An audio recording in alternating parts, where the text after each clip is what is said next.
BVHC, the frequency.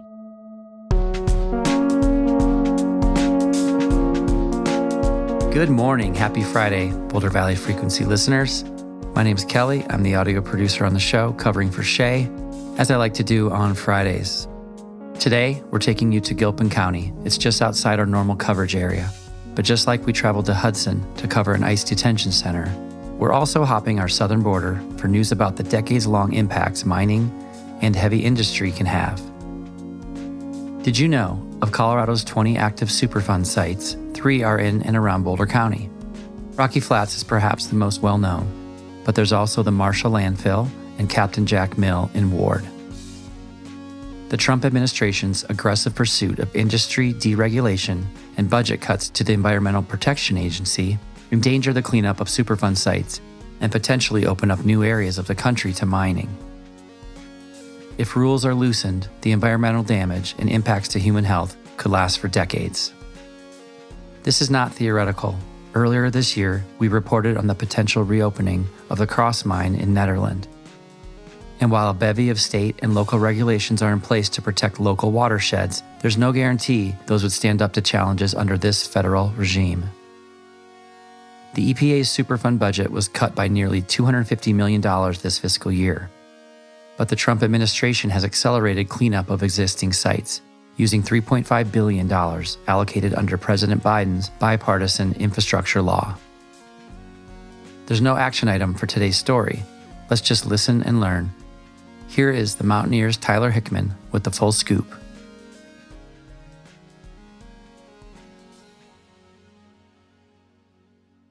Here's a pop quiz for you.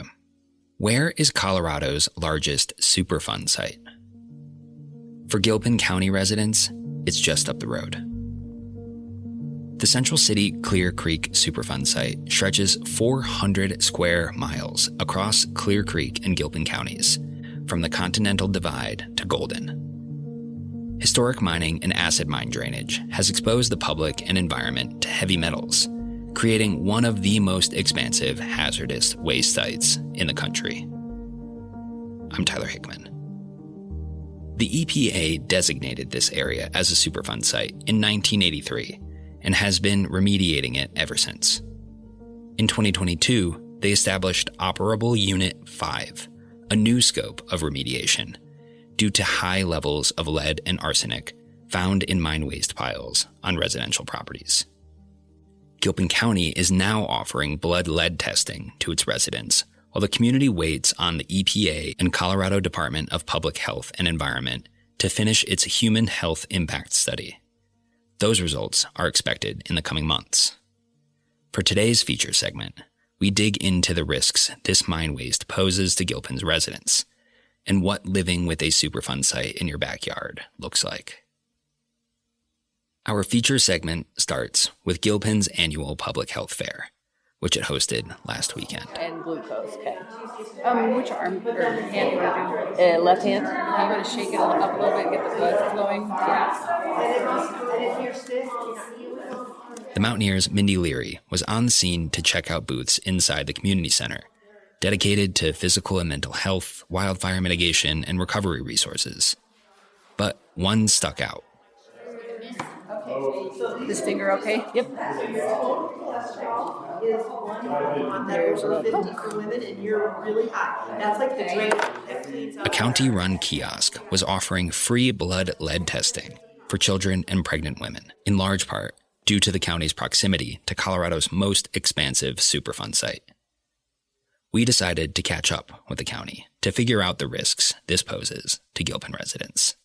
My name is Alisa Witt, and I'm the Director of Public Health for Gilpin County. We haven't really done very much testing. We've had the capability to do that over the last couple of years. Blood lead testing is much more important for children under the age of 7 and women who are pregnant or thinking about becoming pregnant. Not that lead in blood isn't a problem for adults, but for most adults, it's not a problem.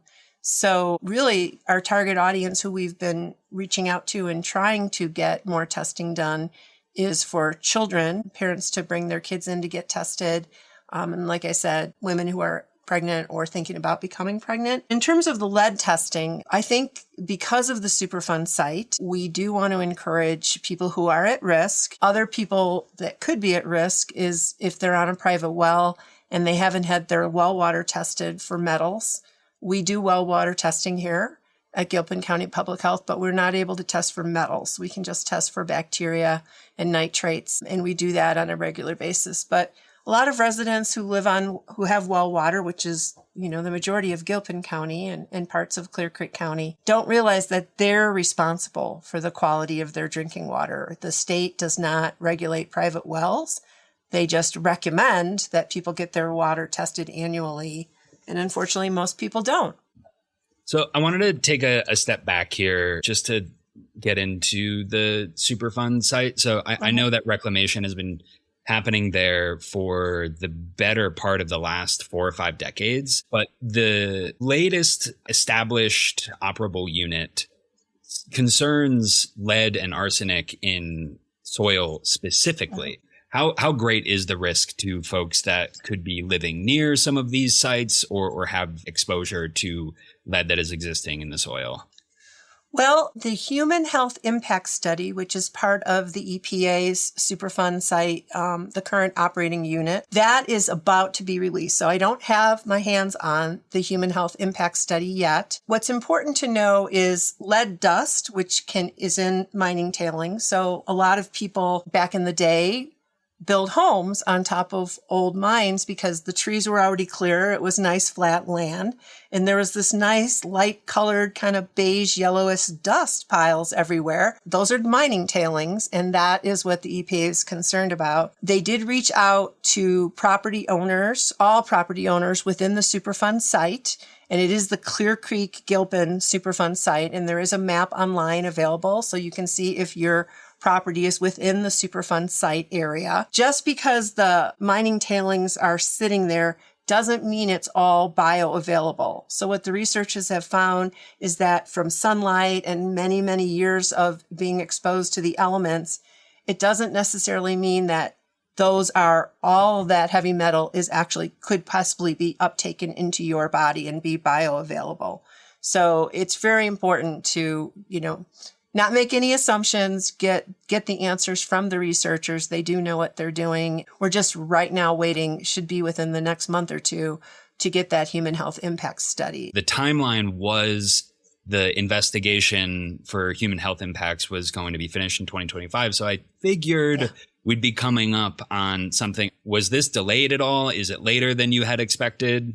Yeah, it definitely was delayed. And that's also because new research came out recently that actually lowered the threshold for lead. I'm not sure about arsenic, but they did come out with a lower threshold, especially for, again, the threshold's really for children under the age of 7, pregnant women, and women who want to become pregnant. And so right in the middle of them, working on that human health impact study, they got some new data that caused them to have to relook at that. The good news is mitigation is definitely possible. And so sometimes what they'll do is they'll come and cap the ground and cover up those tailings. Sometimes they'll remove as much as they can, and then they'll retest the soil.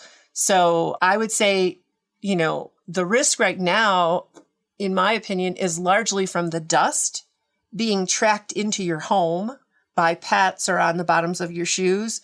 And then if you had an infant that was crawling, they'd be contacting that dust. And I know that's hard. I'm a pet owner myself. I have 2 big dogs. And the thought of washing their paws off before every time they come in the house just doesn't seem tenable.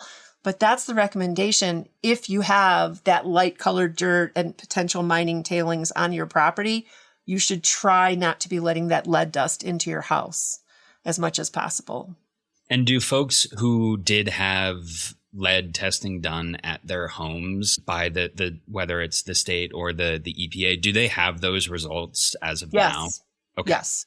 Yep. They do. And then the ones that are eligible for mitigation have been contacted, and they're working down. They're going to start with those that had the highest levels and offer them solutions to mitigate their properties. The risk is both in the dust being tracked into your home, the lead existing in the dust, but the risk could also be groundwater leaching into wells. That is also a risk. Yeah. Yeah, we definitely, I think it's important for anybody living in Gilpin County, Clear Creek counties where there have been historic mining, but also just the nature of our soils. Like we have heavy metals naturally, not just from mining, lead, arsenic, cadmium. So there are labs that do specific packages for this environment where they're going to test for the metals that are most likely to be here in Colorado. And you'd want to say that to a water testing company, like I want to test for the specific metals that would be in the Colorado geology. Kind of a broader question here, because I'm just interested in what living in a Superfund site is like. And this is far and away the largest Superfund site in Colorado. It's 400 square miles. When you're living in a Superfund site like this, does it come as a surprise when you find something out, a decade after remediation has begun on one aspect that they need to start remediating another aspect of the site? Yeah, well, I think that the way that the researchers went about the Superfund site, and yes, it has been taking decades, is they always look at, what's the highest risk and let's address that first. And that is why they put in the water treatment plant in Clear Creek, which was part of the previous operable unit, because that was a much bigger risk to the environment and human health to have these heavy metals in the watershed. And they're difficult to filter out also from municipal and county water treatment plants. So that is why they started there, I'm sure, is because that was a much bigger risk. Keep in mind, these mining tailings, yes, they're a risk, but you literally have to get into a position where you're ingesting that dust. And that can happen. We have dirt roads here in Gilpin County. We have a lot of road dust that comes into our homes.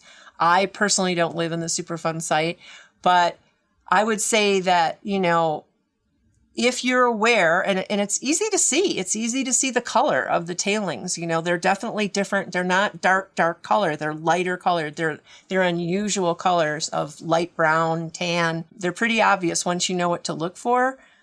The idea is don't let your kids play on that area. Don't let your dogs and cats and animals walk through there. Don't track it into the house. It's not impossible to avoid if you know what to look for. And we'll see. I've been waiting a while for this human health impact study. We'll see what the researchers say, about how much of this stuff that's been sitting in the sunlight for 10, 20, 30, 50 years is actually potentially harmful and how much isn't. I'm an optimist. I'm thinking, that it's not, that if there was a chance that it was, seriously, immediately dangerous, they would have addressed it sooner. The first step was to get those samples, and that's what they've run. Yeah. I know you just kind of started the blood lead testing, but has anyone tested with higher levels of blood above that threshold? Do you know that? Yeah, well, we haven't tested very many people so far, but nobody that we've tested came out as in a dangerous lead level. Even a couple of people who've been exposed to it occupationally did come out fine. We tested them at the screening, but we haven't tested very many children. And that's really what we'd like to do. It is just a finger stick. It's a little pinch. It's not real painful. With mom or dad's permission, if they bring a child in, we'll give them a prize. We'll give them stickers. We'll be super nice to them. But you can request that from your pediatrician's office, and you should if you live in the Superfund site. Or you can come in here and we can do it. It's a 5-minute test. I'm a little bit frustrated that we've sent postcards out twice now to all the households, and we haven't had any parents want to have their kids tested. Now, maybe they're getting them tested at the pediatrician's office, but I think that's super important for anybody living in the Superfund site. If you have a child 7 years of age or younger, or you're pregnant or thinking about becoming pregnant, we really suggest you give us a call. We'd be happy to test you for free. Before we jump off here, is there anything else that you wanted to say, something important, closing words about getting your blood tested? Just like I said, the problem with lead in children's blood is it can cause permanent disability, mental, cognitive, lessening of IQ, cognitive problems. So it's something, that's not reversible if the damage is already done. There's definitely ways to lower that blood lead and things that you can do to mitigate it, but neurologically, the whole point is prevention. That's why we're offering this. Give us a call. We're here Monday through Thursday, 7:30 to 5:30. We can make an appointment that's convenient for you. If you live in Clear Creek, you can call Clear Creek Public Health and they will do that. Also, if you're living within the Superfund site and you either didn't get the email or the letter in the mail from the Superfund people, or you've changed your mind and now you want to get your property tested, you can also call our office. Our number is 303-582-5803, and we can connect you with those researchers, and they said they will still come out at request and test properties within the Superfund site. So that's still an option for you, and it's a good idea because, again, they will mitigate that at no cost to you. So, thanks, Alisa. Find more information about soil and water testing at Gilpin County's website. If you want to learn more about the Central City Clear Creek Superfund site, the EPA has some great resources online, including an interactive map where you can see the boundaries of all the Superfund sites in the state. We'll link to it in the show notes. That's all for today. I'm Tyler Hickman. Thanks for listening. We'll see you next week.